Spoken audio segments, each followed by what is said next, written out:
Hey, everybody. Are you with me when I say life can be amazing at times, but it can also be extremely challenging? I know I've been there myself, learned some valuable life lessons along the way, and now I'm here to help you. It's no coincidence you found your way to the Relevate podcast. I'm your host, Rena Olson, a self-proclaimed inspirer of others. Together, we're going to dive deep into raw and honest conversations with real people.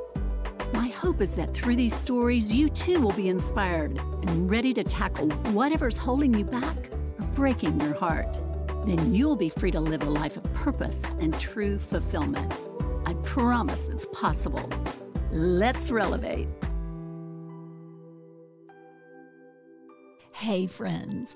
So it's the umpteenth day in quarantine, and I'm not even sure what day it is. But I do know that I'm glad you've joined me for another episode of the Relevate podcast.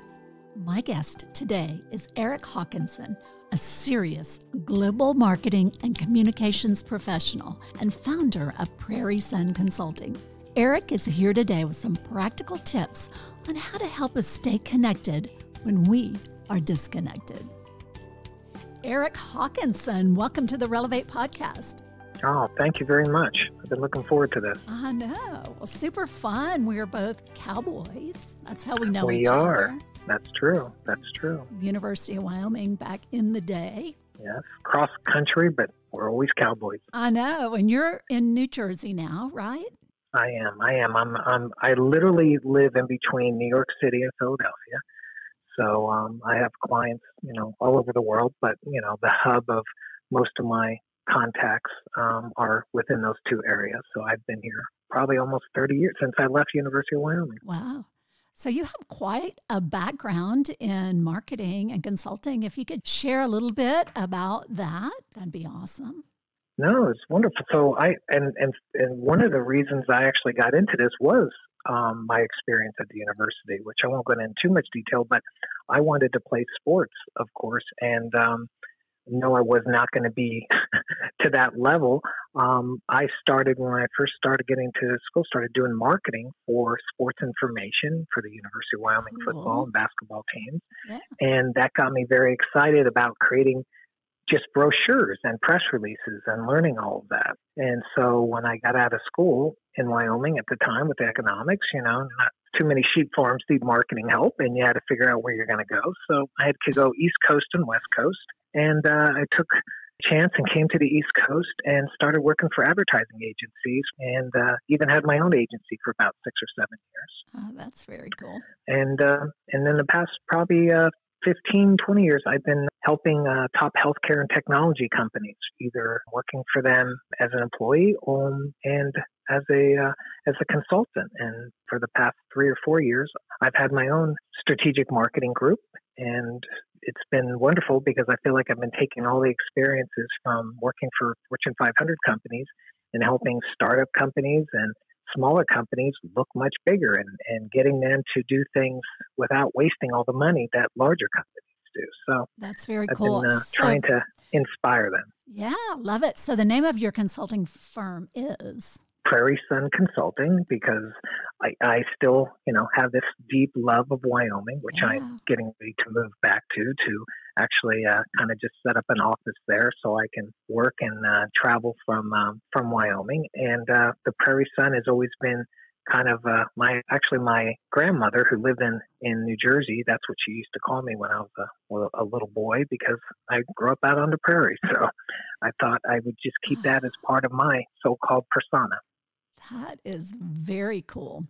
So you are no stranger to virtual communications. If you could share with us your current work situation and how you've chosen to live a life of travel and the chance to see more people, what exactly does that look like? So what it actually entails is some people think that when you have virtual offices set up, you are a complete introvert, that you never have contact with people. But I've actually set it up where whether I'm in a hotel room or if I'm in a temporary office with my clients, or if I'm traveling just for personal reasons, as long as I have internet or self-service, I can actually do work for my clients. And so I set it up where I've never been one of those people that wanted to do the same thing every day. And Yeah. when I have multiple clients, being able to know that might be at 5 in the morning if I'm in a specific part of the country, or might be 11 o'clock at night. But when you have your own company and you can set it up this way, you might do more than 40 hours a week, but it's never 8 hours a day in a row. And having the right technology and having clients who understand that if they need you at 4 in the morning because you're in a different part of the country, you adapt to that. And it also means that you might start your own relaxation at 4 in the afternoon and you don't have to go, 9 to 5. So that's the main reason I did it, is that I knew, spending actually 4 years in Europe doing some strategic marketing for the pharmaceutical industry, is that I could kind of cover San Francisco to Singapore. And, not just to my love of travel, but to the fact that we'd set up either a Skype or a technology event where we might be, having more than just a teleconferencing, but actually sitting across the room from each other without sitting across the room. Wow. So how long have you been doing that? So I've probably been doing on a temporary basis since 9/11. And I think it kind of brings us to a point of kind of where we are now. I've thought about the fact that when 9/11 hit, we all canceled travel. Yeah. We all said, hey, you know what? And large companies, I was working for a large pharmaceutical company at the time. They spent a lot of money on these Cisco systems that were conference rooms that you and I would sit across from. But on the wall, it wasn't just a monitor. It was a full screen that looked like when the other people anywhere else in the world sat across from you, that you looked like you were sitting at the same table. Mm-hmm. It was truly a virtual. And I know they still utilize those, especially now for a lot of executive meetings in that end. But one of the things I noticed in that, and I think that's really helped me recently, is that it was only good for if you have 2 to 3 people on each side. If you had a group of 10 or 15 on one end, or you had one person talking to a lot of people, because you had to adapt in different ways. You can't really have a good work session with 10 people in one room and 10 people in the other, because you're going to have people trying to justify their means and just talk for the sake of talking.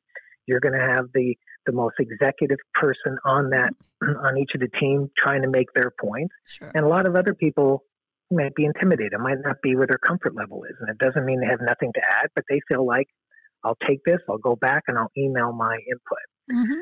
So with that being said, everything's kind of got to this point now where people are looking at, wow, now I'm sitting in front of a computer and I don't get to go walk into my boss's office or my colleague's office.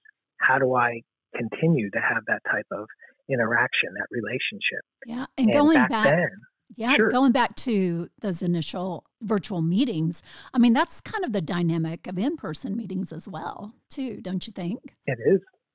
Well, it is. But the difference is if we're all sitting around the table, we can see each other, roll each other's eyes. And I'm being both facetious, sarcastic, and cynical. You can see if someone's body language. You can see if they're really paying attention. When you have, multiple people more than, like, I'm just going to use 5 people on each, on each side of the technology, you start losing a little bit. People start multitasking. You can't tell if they're being sarcastic. It's that body language that you meet. And so instead of thinking of that as a challenge, you actually kind of you rethink how you want to do these meetings. You don't have your large meetings interactively like that. You have them more, it's just teleconferencing. If I'm going to give a state of the state address to my large team, I'm not going to do this little video conference where I want everyone to show me what they're wearing. I'm going to be talking to them, and they can, send me chats, they can send me messages talking about what's going on. But I'm not trying to expect us all to be sitting around a room and everyone paying attention, because we do multitask in a lot of ways. But if I'm having a small team and we're doing video, whether it's a client, whether it's client and vendors, you can really replicate the fact that you're sitting around a room, because everyone has to be in tune. They have to be, without lack of a better term, on their game. They can't be focusing other things. They can't be playing solitaire. They can't be on another call talking to somebody else and billing you or not paying attention. They have to be on because there is. So instead of thinking you're going to change human nature, you change on how you use the technology for human nature, and you decide how big the group's going to be and what the dynamics is going to be, and decide how you're going to utilize it for them. And sometimes it might just be a really nice teleconference call where someone is, going through the information and I'll send you attachments at a time. And other times is, okay, we can't be in this spot at the time. We're not all, you're in one city, I'm in another city. How can we not just share a whiteboard? How can we not just share documents, but how can we collaborate together? Yes. And you set up rules to be able to do that. And you make sure that those rules are just like if you be setting up, you go into a conference room, make sure you clean up afterwards, right? That's a rule when you leave a conference room. Well, technology is, make sure when you have something to say, make sure it's something that's moving it forward and that we might only have an hour. So yes, we want to hear about your personal life. And yes, we want to hear, but it might not be at this one moment, right? Some people feel like they're missing out on the fact that they can't, joke around and be sarcastic and be humorous because you're always working in this type of constraints. But that's not really the case. It's the fact that you're doing the exact same thing. If you're doing it right, you're not wasting your time. You're actually being more effective, and you're actually spending less time going in and out of meetings where people are being late or not getting there. Exactly. Well, and how many times have we been in-person meetings that it's gone way too long and meandered, and what is the focus of this? So I think it's just good practice to really tighten up that time frame and have a clear focus objective for the meeting going in, whether it's digital or in person. It is. And I think it also, there's been times where I have had 3-4 months in a row of a weekly meeting with someone who I've never met in person. And then we finally have a meeting, and we spent almost the whole time in person just catching up on a personal basis because we've done so much being effective as business people that when you finally get together, that human interaction just comes into play. And it doesn't mean, and so the next time you have a video conference together, you're not saying, hey, by the way, how's your mother feeling or how that's going on. Sometimes you're just like, this is great. Hey, it was nice seeing you in Charlotte last week. How we doing on the next steps of this project or whatever it may be? Yeah, that's very cool. Well, I want to pivot in a minute and talk about what's been used in business for a long time can translate to being used personally, since we find ourselves in such a different time right now, really, virtually in isolation for the protection of the greater country. But you talked a little bit about setting the meeting up earlier. What are some forms of setting the meeting up are you referring to? Kind of help paint a picture of what that looks like. Yeah. So on the business side of setting it up early is we have a finite amount of time that we can have meetings. So in today's age, when everyone is trying to set up a video conference or a Skype or anything like that, doing things last minute puts a lot of strain on people. You'll hear the fact that I'm being double booked, triple booked. I can't do it anytime at this point. So, and I'm naturally a procrastinator as it is because I've always, been, that's just who I am. Maybe it's the creative side of me. Yeah. But the one area that I do not procrastinate is if I know I need to have a meeting, I try to get it on their calendar and my calendar as quick as possible. It doesn't mean it's not going to change, but it's the fact that if we have that, we can always adapt and change. But if I don't have it and it becomes last minute, my lack of organization, that should not affect their sense of urgency. Sure. Well, it gives you a target to reach towards as well. It is. And so that's the key area. And then, keep in mind now we are using this for personal. My parents are in their 70s, but, they know how to use FaceTime. They know how to, they get surprised sometimes when they see that I'm doing a FaceTime group or a Google Hangout with them where they can actually see 2 or 3 people on the call. As we get into this and we use this on a professional, it is very important when we are isolated as we are today to be able to understand that in a personal basis, it's just as important sometimes to us, instead for just texting someone, which we get very comfortable doing, is to make sure they can hear your voice, is to make sure that they can see you, even if you're not at your best. Pick and choose the people you want to show your face to, but make sure that they know that you're there. Yeah. A lot of times I'm like, audio only. It's an audio only day. That's it. As we always say, I have a great face for radio, right? And we have to, but sometimes And I think to more of it is, if you remember you had this nice face-to-face interaction with them, even if it's through a Skype or a Zoom or a FaceTime, then when you do have to just do audio only, you have a more recollection of that face. Mm-hmm. And that's the same thing in business as it is in personal, but I think it's more important now because we almost feel like, if we want to call it a quarantine or whatever it is, we feel like I need to have this human interaction. But if you're doing a lot of this, if you're talking, I'm doing a podcast with you, I'm going to have a meeting with someone else, and then I'm going to call my mother, make sure she's okay. And I want to call when you do that enough, and as that's part of your life, you walk away at the end of the night going, I talked to lots of people today. Mm-hmm. There's a lot of people in my life.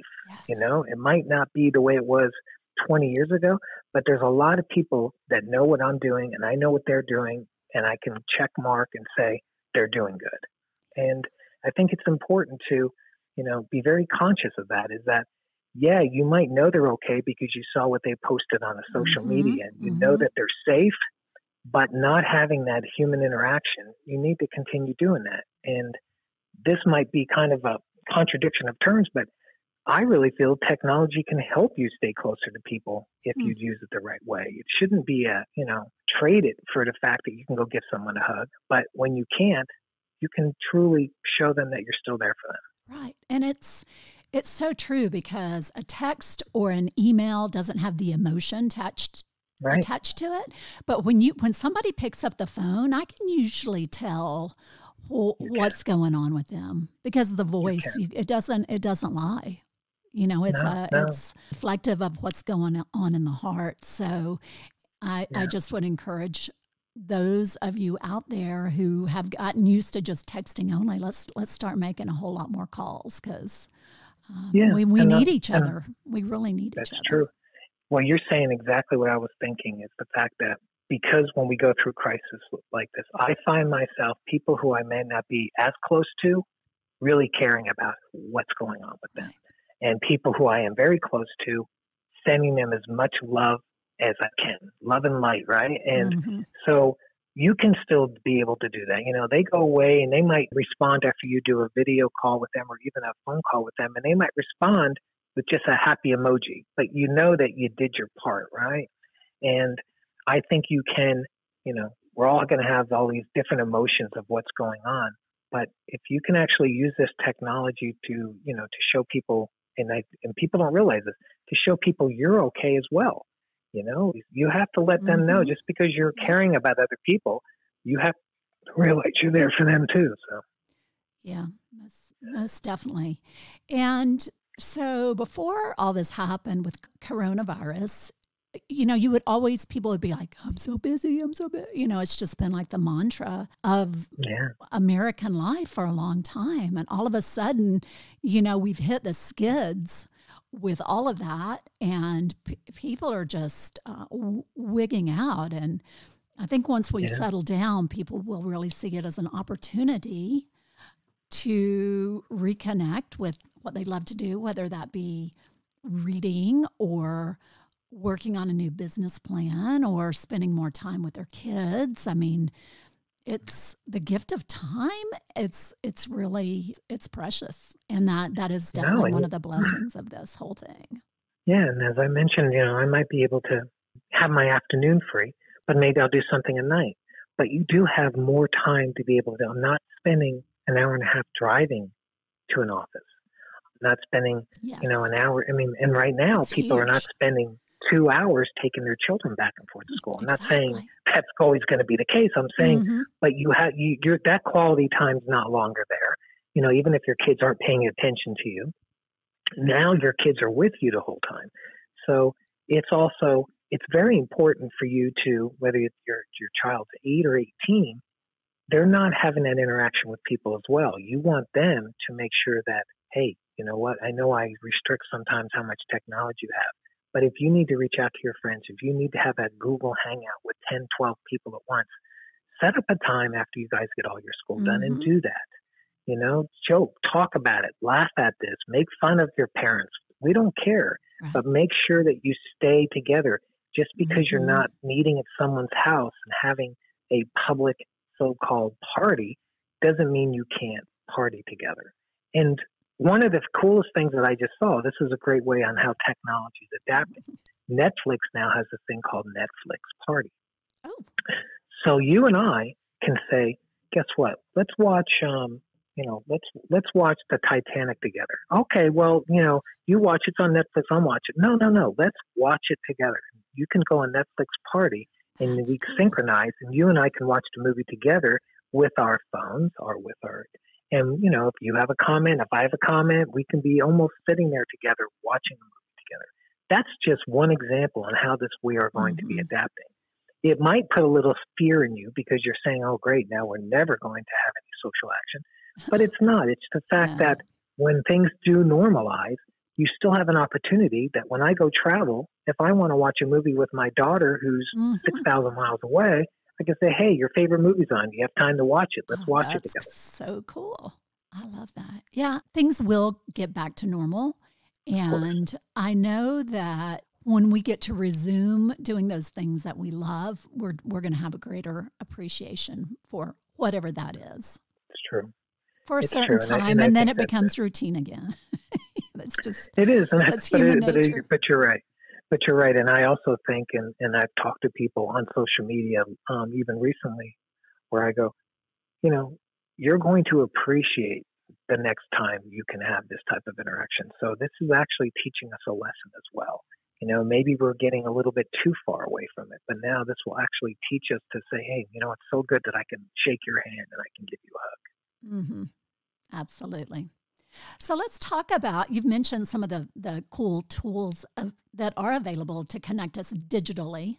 So let's talk about some of those tools we have to stay connected digitally, Erik. Yeah. So, and there's quite a few, free stuff, right? If you have a cell phone, there's lots of free ways to be able to communicate. I mentioned Skype and I mentioned Google. If you have any type of Gmail, you can actually be chatting with people while you're doing documents together. But you also can be able to use that as, hey, Mom, I'm going to send you a recipe. Hey, Mom, can you send me, your thoughts on this? I have questions about my homework. Whatever it is, you can actually be connecting through, email type of software, where with the click of a button, you can be talking, communicating, or you can do a video chat, instantly. Mm-hmm. Where the challenge lies in areas like that is that there's so many options. Exactly. And what I try to tell people is, don't worry so much about who's using this and using that. We decide, who's our favorite brand of shoes and who's our favorite gas station to save money and who's your favorite car. When it comes to technology like this, they compete so hard together, you can't really go wrong. Just find one that you feel fits your style, fits your able to be, friendly and user interface, as we call, where you don't have any confusion. It's not hard for you to figure it out. And the people that you work with or talk with or communicate with, they can adapt to you as well. And so what I tell people is, don't go by the fact that what's the best technology. Go by the least common denominator. Go by who's the person that might be the most less technical person of the group. What's going to make it easy for them? If they have an iPhone, click the FaceTime button. If they are on the computer all the time, or if they have an iPad, then maybe do a Google Hangout or a Skype call or do a Zoom call. Since they're not all free, but you can do things like that where you don't want to have people get so frustrated to go, and you and I do this, right? We do this all the time. It's like, oh, you know what? Skype's not working right now. Let's just do a phone call. Yeah. And so, but we know how to adapt. But you don't want to get to the point where people get frustrated the first time they got a smartphone, or the first time that they have, they have this type of technology. You want them to embrace this because it's not about having a new toy or a tech. It's about communicating with people they need to communicate with.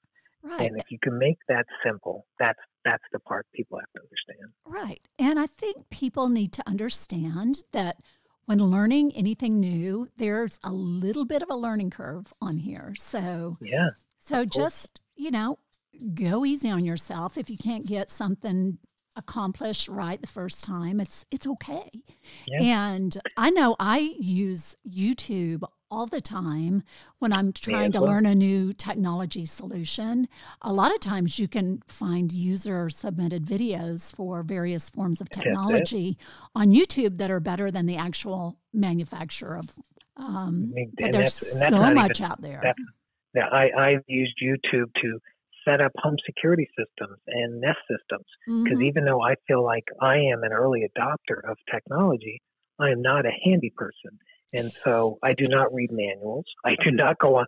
I go to YouTube. I find somebody who understands my frustration, and I do it from that. And that's a perfect thing. And one of the other things that I would really suggest, especially, again, I take it for granted on how much access to technology I have, but I don't forget the fact that I do know how to teach someone to use technology. And the one thing that I tell people is don't throw everything at someone at once. Yeah. First time you have a conversation with them, maybe you are just doing texting. Maybe we're just doing a conference call. And then next time I say, hey, by the way, if you look on the right, you see that button? It shares your screen. If you hit that button, I can see what you're working on. I can help you. Oh my God, this is great, right? Mm-hmm. And then you can say, hey, you see this other button, that video camera? Hit that. Let's talk. Let's talk face to face. Let's go through there. So it's incremental steps. Just because I've been so comfortable with this stuff and I can go in and out of it doesn't mean that I'm not humble to the fact that I feel like I can help other people kind of, get quickly into it. I want them to communicate. It doesn't matter what channel they use. Exactly. And it's truly a blessing that we have access to all of these tools at this point in time for us to be able to be connected digitally. Because, I've been seeing some really cool uses of Facebook Live, where people are really communicating effectively and sharing stories of hope. And it's like, wow, this is, we're really kind of seeing the renaissance of the next level of this technology, I think. And, it's been there, but now people are like, okay, I'm going for it. I'm going to do a live video now. And that's kind of how you have to do it sometimes, right? Well, not only that, people sometimes when they'll send me a message and they go, how do you have time to post something on Facebook and Instagram and Twitter and TikTok and whatever? And they'll just rattle things off. And I go, well, one, you had enough time to find me on those others, right? And I'm making a point is the whole fact of it is that they don't realize I only post content once, but it shares across all these different channels. There you go. And if you want to create content for a business or for your own inspiration, don't get intimidated by the fact that you think you're going to be spending 8-9 hours doing this a day. You're going to spend a lot of time getting things prepared and upfront. Mm-hmm. But once you have it down, technology helps you do this so fast. I spend 20, 30 minutes with my content in the morning, but throughout the day, it goes around so much. People think it's happening all the time. They're literally, when they're reposting and they're sharing, the whole aspect of it is that it got posted once, but it gets shared everywhere. And it's important to know that if you want to be able to do that, you don't have to say, oh, I'm going to have to hire somebody just to do that. No, you can do that while you're having your coffee and your tea. Oh, so your secret is out now, Erik. My secret is out, exactly. And when I see your post, I'm like, man, he's in Switzerland? He's in Wyoming? Where's Erik? It's always the question. And you're in New Jersey doing all of that. Well, not always, but here's the thing. And now it's different for a man and a woman. If you're a woman, you do not want the whole world to know where you are and why you're there for safety reasons. Same with men, but it's more for women. And I think more because I have, a 24-year-old daughter. I always say, I don't mind where you post. You can post on that that Yelp review, that you're at a restaurant. You can post that you're on a beach or in a bar, but do it as you leave. Do not do it as you go in, because you do not need to let the world know where you are. Just let them know where you've been. This way is you're being safe, because all these apps have so much geotagging on it that, you have to be very, very protective. No one really cares, where I'm going to be, but they do care where young women are. That's very good advice. So you kind of alluded to this earlier on when you were talking about people sitting in meetings, multitasking. So let's talk about the importance of mindset when using these new digital tools and why that's so important. So I've always been a multitasker, and I kind of hinted at the fact that I'm a procrastinator, right? And I think that procrastination slashing multitasking is sometimes a dangerous combination. But when you're using digital tools, one of the key areas that makes it very, very important for you is the fact that not when you're actually doing like a video conferencing with very, very important people that you need to stay focused on, but as things are going on, your mind starts triggering. Technology is taking care. I'm sending an email to someone while I'm setting up a calendar event for someone else. But at the same time, I might be thinking, you know what, I have a call in the next 10 minutes. What do I need to do? Prepare for it. So sometimes the technology actually pushes each step forward very, very quickly. That if you have sitting in an office, you have someone walking by every 2 minutes asking you a question, both personally, professionally, whatever it is.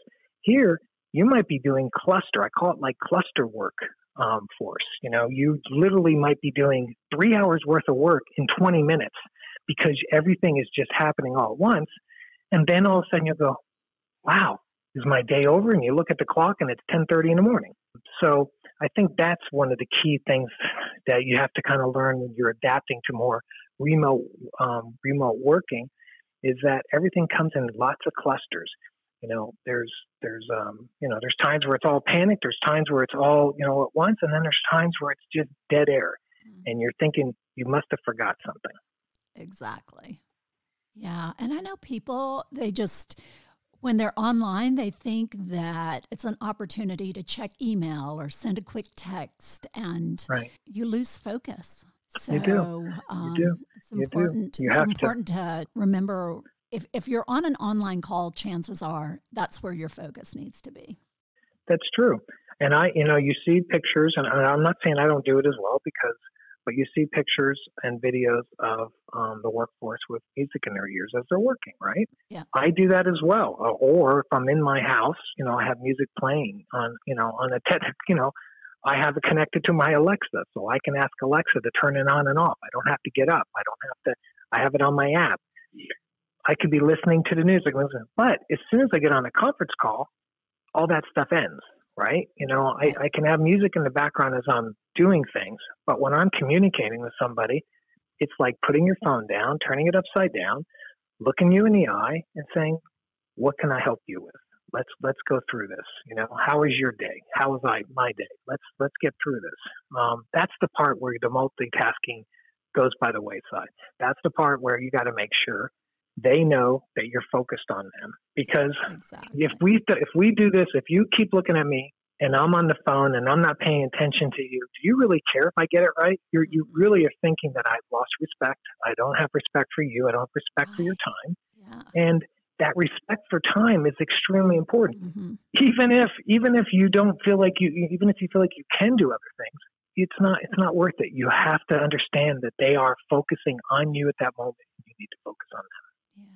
Yeah. Erik, let's talk about the importance, even if it's personal communication that you're using digital tools for.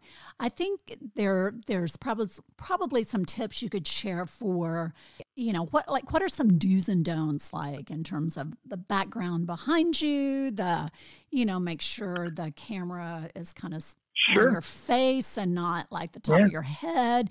If you can share any tips, of course, to help us learn to navigate those digital waters, that would be amazing. Yeah. So one of the key things is try not to have,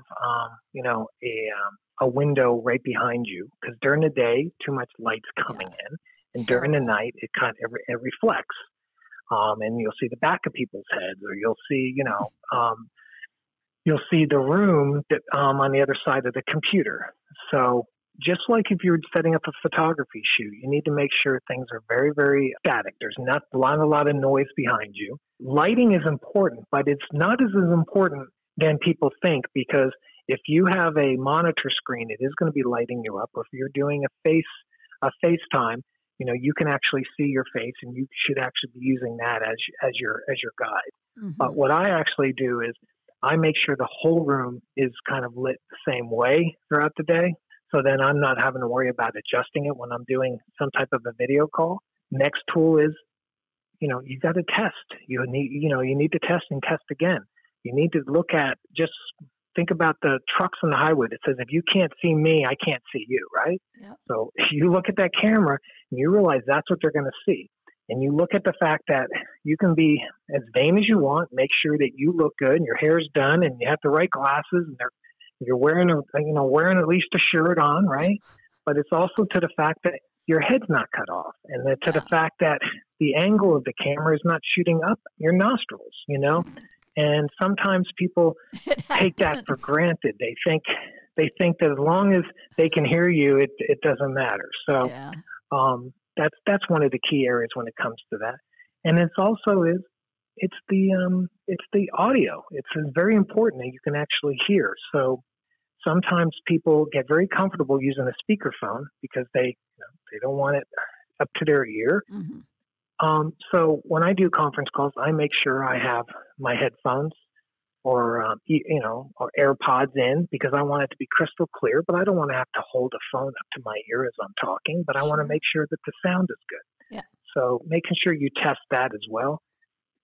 And the other aspect, especially when it comes to on the business side, not on the personal side, make sure you have all the documentation ready to go. Know where it is. I actually I just use my desktop as a working area. So I always put the files I'm going to be talking about right on there. I don't try to go find them, and even though I'm organized in the folders, I put them there, and then after the meeting, I reorganize them and I put them where they want. That's really good. And, then and don't be eating and drinking. I mean, a little sip of water or a cup of coffee is fine, but yeah, I honestly, water and coffee doesn't bother me. Food does, but the worst thing is gum. Don't have gum in your mouth when you're talking on the phone, because everything is completely exaggerated when it comes on the phone. If you snap your gums, if you click your teeth, it's all there. Yeah, and if an interruption should happen, this is more for the business calls, how should someone handle that? So I'm so glad you asked that, because I actually have been talking to my team about this. In the past, you are very conscious of that. For example, I have 2 dogs. And while we were having a conversation, I actually put them in the other room, let them go play with themselves. But today, I've been actually advising people to relax. Don't worry about it. That if, we're all working at home, you have kids at home, you have spouses and significant others at home, you have friends with you. Mm-hmm. Don't worry about it so much. Actually, you don't even have to apologize as much as the fact that if you relax, the other person's not going to worry about it. But if you make a big deal about it and you're so concerned and you start yelling at your kids or snapping at your dog, that's going to affect very it. Awkward. So it is. So I tell all of my team now is, guess what? It's going to happen. Don't worry about it. Every time if someone hears a dog in the background, I said, another disgruntled employee. It's just part of the day. You just have to get through it. It's not going to stop. Now, for example, if you have a baby screaming on your lap, it's hard to communicate. Yeah. But, if it's only for a few minutes and it's only, temporarily, it's going to go away. And that brings me to the last point is, if you're the one that's not talking, make sure you know how to mute your phone. Make sure you know how to mute your microphone. Have that available to be able to go toggle on and off as quick as possible. Yes, most definitely. That's a biggie. Yeah. So my favorite video of the interruption of the decade is the British newscaster. I love that. You know which one I'm talking about? I know. Yeah, where the little kid rolls in on her little stroller and his wife's trying to capture her in the background. It's hilarious. And and he was just so calm throughout the whole thing. He was. And kind. I felt bad for his wife because she was the one that was she just could not get the kids out of the room fast enough. And now, I looked, and my favorite thing on Facebook are 2 different, one's a meme, because everyone's homeschooling their kids, and it says, hey, how do I transfer this child out of my class, right? It's like they're affecting them in so many ways. And the other one is, substitute the word colleague, for your children and tell me what your colleague is doing right now, and they're like, well, my colleague is pulling on my leg and my colleague is just spit up, and that's kind of how we have to do. We have to look at it as Yeah. a humorous way for us to get through this. And I think we'll come out of it not only, like I said, appreciating the human interaction again, but we're going to appreciate the fact that we do have the tools to get these things done. Yeah. They just built a new sidewalk right outside the street where I live, and I have never seen so many people out walking. I've lived here for 22 years, and it's just I believe amazing. it. I'm like, who are all these people? I know nobody because I know. I'm working all the time. And I do work from home. I'm in my basement, but I just, we get in the car and go places. And That's it's definitely one of the blessings. I know. And I think one of the key things that I find, I've had a lot of people come into my house knocking and just not coming in, and people, delivering stuff and having the respect that they just, they're staying away. And I'm walking down my dog down the street and someone else is walking their dog. And if this was 2 months ago, we'd greet each other. We'd have the dogs come and join each other. But now we acknowledge, we smile. We know we're all going through different things. That's all. And again, it's about adapting. And, we have to adapt with or without technology. So you might as well do it if you have it. Yeah. So what tips do you have? It sounds like you are quite the work-at-home professional. What tips do you have for people for creating a productive, healthy workplace?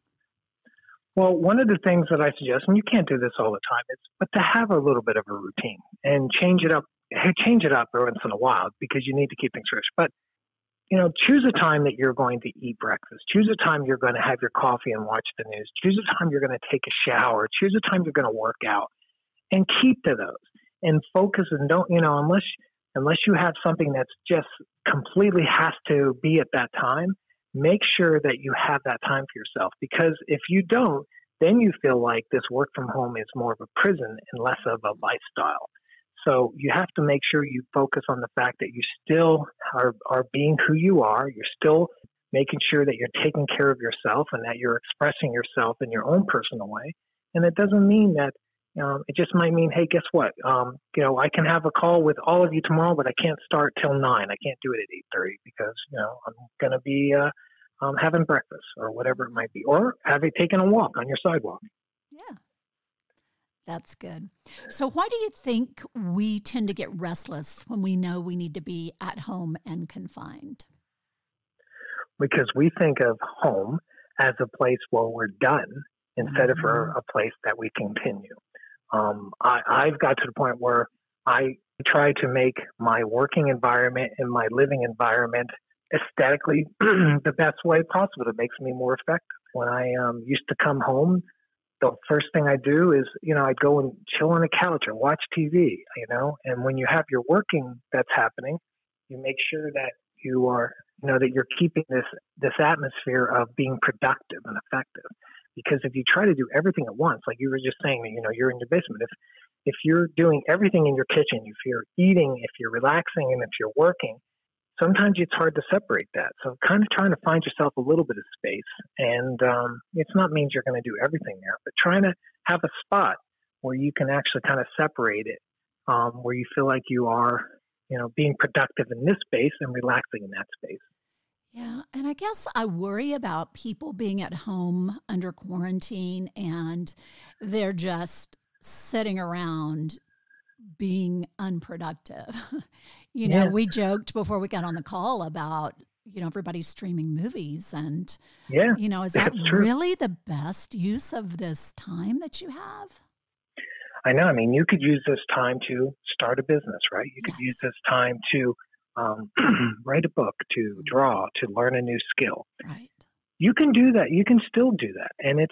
And the whole aspect of what you need to do though with the work from home, you need to set yourself a schedule. You can't say, all day Tuesday, I'm just going to go clean the basement because I'm home, right? You have to make sure you have some type of a structure involved in it, because cleaning that basement will turn to you, okay, now I'm going to clean the garage and then I'm going to do this. And you're going to, that's the procrastination of my experience of understanding on how that goes, is you need to make sure that you have a structure of your day. And what I've learned, and this is a technology thing, but I would do it even if I had a paper calendar. I do not create to-do lists. I put what I need to do during the day on my calendar. And I put it in a time where, so when my calendar pops up, it says 9:30. Of course, I have to do a call, but at 10, it says I need to make sure I do this, and this is my what I have to get done. So my calendar actually helps guide me through the day. So I don't create a to-do list because I find out most people, when you create a to-do list, it's creating a to-do list. So I'd rather get the stuff done than make a list about it. Yeah. We're kind of a lot alike in that respect. I'm more creative than structured. And for me, I think I find more joy in life operating that way than trying to be too rigid to a schedule. Well, that brings a great point. So here's a question for you, and I'll answer mine first. But when I go on vacation, I don't turn things off. I don't shut down. I literally just minimize what I do. So, for example, I have not taken, because I have my own company, it's a little different, but I've never taken a week or two vacation in probably 5 years. But I've taken 3-day weekends. I decided I'm going to go work in California. So last year at this time, I rented an Airbnb by the Louvre in Paris by myself and worked in cafes. Nice. And if you don't think that is both relaxing and productive, and to me, that was a vacation, but I worked the whole time, and when I mean the whole time, I mean pretty much the same amount of hours I would have if I was sitting here in my house. I was working from cafes. And the difference was, instead of for me saying, great, I'm going to go take a walk on my street, I'm like, I'm going to go walk to the museum, right? Nice. So that part of it is what really kind of drives me is I don't set personal vacations and say, oh, great, tell my clients, I'll tell my people, no one reach out to me, I'm not going to answer my phone. Mm-hmm. It's ridiculous. One, it's not really, going to happen. And two is, all they do is minimize it. I make sure I say, okay, I'm going to check things in the morning. Things are going on, but I'm going to get a few hours worth of work done. And the rest of the time it'll be on mine. But if you need me, I'm here. And then when you get back, you're not going through that stress. How many times do we say, that's terrible. If I had one more day from my vacation, I'd be more productive. Yeah. To me, I just minimize it. I find a chance to relax when I'm actually doing it. And I don't feel like I need to escape. Now, keep in mind, that doesn't mean everyone's like me, but I'm saying that works for me because I'm always feeling like I'm taking a vacation. I have a planned trip to go to Iceland. I have a planned trip to go to Napa. I'm going to be working there. I have things that I want to do. I want to take pictures. I want to explore. Mm-hmm. But I'm not going to just turn things off and just say, hey, you know what? Sorry, world. It's all about me right now. Yeah. And with technology, you can do that. Totally. Yeah. So for me, I wouldn't say I'm a homebody, but home is my refuge. And, we've just been in a season of life where, with raising kids and we just haven't had a chance to do a whole lot of traveling. So that is definitely on the horizon, but I love to work. I love what I do. And I like how you found that mix of, when you travel, you can be working, you can integrate the two. So I think that's just such a lovely example for all of us. Mm-hmm.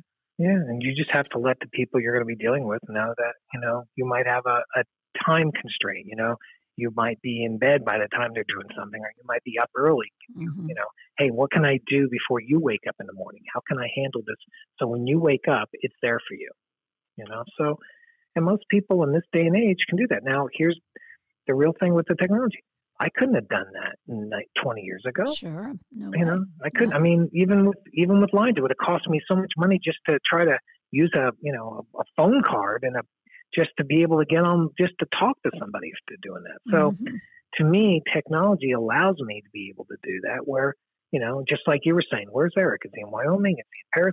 I'm like, good. I like that you don't know, that, sometimes I just might be sitting in my house, but I might have just got back from a wonderful trip. Plus, maybe I just closed the deal. Who knows, And that's the best part about the technology is it allows me to kind of try all these different things. Yeah. You post so many pictures from Du Bois, Wyoming in the winter. I thought you were living there. And honestly, I'd love to. The difference is getting to the technology part. I could do Du Bois, Wyoming but it's too far away, isolated from airport that I do still want to be able to get places. So that's why I've been looking in Sheridan, Wyoming, because it's I'd be 10 minutes from an airport or 90 minutes from Billings Airport, Montana, and I could still get to New York or California or Europe very quickly. Yeah. If you are isolated, even if you have internet, that's true. You could be, work there all the time. But when you want to get to where you need to be, you're adding a day of travel. And I just want to make sure that, if I need to get somewhere, if I want to get somewhere, I just want to do it. Yeah. But you would be close to Kanye West if you were in Du Bois. That's true. That's true. I don't know, but I do love Du Bois, and I honestly I got very close to actually doing something there, but it's just too isolating. And Kanye has a helicopter, and I'd probably have to still drive, so that's probably the difference. Oh yeah, that's a difference. Okay, one last question for you. The word relevate means to uplift or inspire. In closing. What words of advice do you have for my listeners as it relates to staying connected when we are disconnected like we are in this time? Is to not worry about it being a technology. Just focus on the fact that you need to continue to communicate. Mm-hmm. If you love writing letters, you can still write letters, right? If you love to have that type of interaction with people, I'd love to write. That's one of my favorite things to do. But the technology gives you the chance to do things instantly. And that's the part people have to realize. It doesn't mean it gives you the chance to stay away from people. Like, we always give static to, other generations that they don't want to communicate. They communicate differently than we do. I love texting my children because I know that's how we communicate. I love sharing memes with my children because that's how we communicate. But with my mother, I want to hear her voice and she wants to talk to me. And there's people on work, I need to have that video face-to-face because I need to know they know what I'm talking about. And I need to know that they know I understand what they're talking about. Yeah, definitely. And let's not forget our older people in the midst of this coronavirus scare because so many of them are isolated and alone, and we just don't know how long this is going to last. So it's true. Let's be intentional and reaching out and sending some love. That's true. It's true.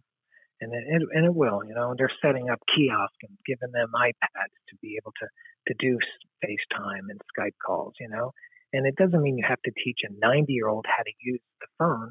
It just means if you can get the technology set up and make it easy for them to have someone help them do it, it just, it makes their day as well. And just them hearing your voice and hearing the tone in your voice and seeing your eyes when you smile, that means a lot to them. Yeah.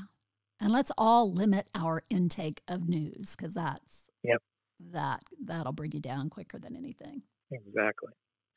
Okay, Erik Hawkinson, thank you so much for being here. And it's been fun to have a chance to reconnect and share some tips on staying connected when we are disconnected, albeit temporary. Thank you so much. Exactly. Have a great day. Okay, Bye-bye. You take care. Bye-bye. In addition to being your host for the Relevate podcast, I too am a marketing communications consultant and geek out talking about this kind of stuff. Your personal brand is important, and it's up to you to manage it well, whether in the office or working from home. Erik had some great tips for us to help us improve our work-at-home game. You can find out more about him by visiting his website, prairiesunconsulting.com. Stay safe and connected, friends. And remember to subscribe and share the Relevate podcast. I've got some great stories of hope and inspiration coming your way to help you get through Corona quarantine. I'm Rena Olson, and this is Relevate. Oh, and you can find me online at rena-olson.com.